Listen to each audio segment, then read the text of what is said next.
जीत की हवस नहीं किसी पे। अगर सुबह उठने में देर हुई तो चिंता नहीं कर माँ, तेरा हाथ बटा दूंगी। पिताजी अगर थक जाएं तो उनका सारा काम भी संभाल लूंगी। मेरे सपने बहुत बड़ी, माँ बाप का नाम रोशन करूंगी।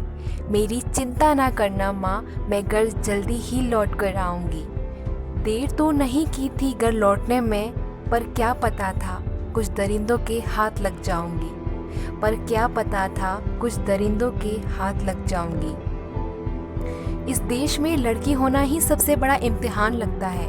औरतों का सम्मान आज भी एक सवाल लगता है। ये रेप केसेस दिन पे दिन जो रोज बढ़ते जा रहे हैं। कौन है ये लोग जो इतने निडर बनते जा रहे हैं, जो कानून ही इतना सख्त हो जाए कि सजा की डर से उनकी रूह कांप जाए। ये ख्याल जो मन में भर के रखते हैं वो फिर वो कुछ करने का वे सोच ही ना पाए। ये मोमबत्तियाँ कुछ दिन में बुझ जाएगी, पर ये अंदर की आग मत बुझने देना। हम हैं जो आवाज़ उठा सकते हैं, तो आवाज़ उठाने से पीछे मत हटना।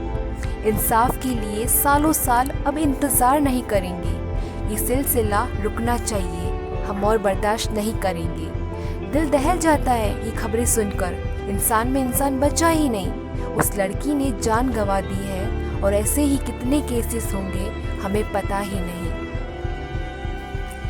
जैसा कि आप सभी जानते हैं कि अभी कुछ दिनों पहले बहुत ही शर्मनाक वाक़या हुआ है, और ऐसा भी नहीं है कि ये चीज़ देश में पहली बार हो रही है। ये चीज़ पहले भी कई बार हो चुकी है। फ्रेंड्स, आज हमारे देश भारत की सबसे बड़ी समस्याओं में से एक रेप केस है। प्रतिदिन न्यूज़पेपर, न्यूज़ चैनल इन खबरों से भरे रहते हैं। दिल भी दुखता है और मन भी दुखता है। सोचते हैं क्या हम कुछ नहीं कर सकते? हम बेबस से नज़र आते हैं। लोग अपनी सभ्यता को भूलकर हैवानियत की सभ्यता जीने में लगे हुए हैं। लोग सोशल मीडिया साइट्स पर और अनेक जगह मोमबत्ती जलाकर, रैली निकालकर इसके खिलाफ प्रदर्शन करते हैं। फिर भी न जाने क्यों इस समस्या का हल नहीं हो पा रहा है। ये क्या सिर्फ सरकार की कमी है या फिर हमारे कानून की कमी है? क्या उन अच्छे लोगों की कमी है जो जुल्म सहन करते हैं, या फिर उनकी कमी है जो सब कुछ करके भी आराम से रहते हैं? वैसे मेरी नज़र में सख्त कानून वो है जिसमें जुर्म साबित हो जाने पर अपराधी को कड़ी से कड़ी सज़ा दी जाए। फांसी की सज़ा क्यों नहीं देते? चलो फांसी देना प्रावधान नहीं है तो उसे नपुंसक बनाकर उम्र कैद क्यों नहीं देते? चौराहे पर सरेआम गोली क्यों नहीं मार देते? जब तक कानून का डर नहीं होगा तब तक गलत काम होते ही रहेंगे। ऐसी गंदी हरकत करते समय अपराधी की रूह कांप जानी चाहिए।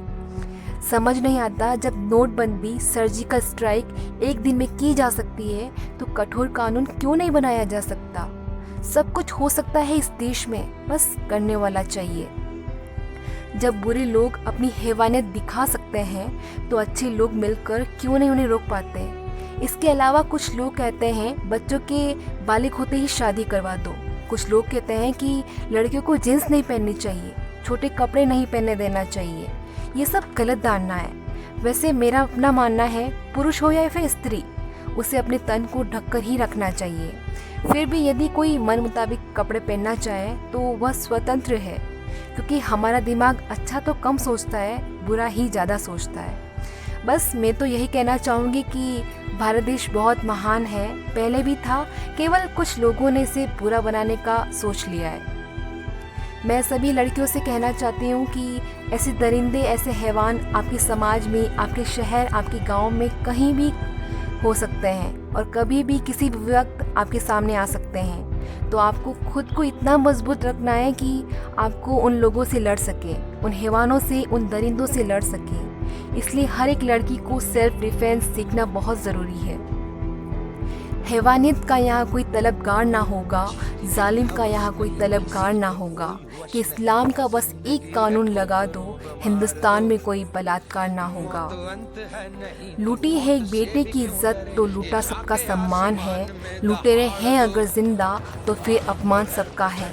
बनो पहले इंसान तुम, छोड़कर बात मजहब की, लड़ो मिलकर उन दरिंदों से, ये हिंदुस्तान सबका है।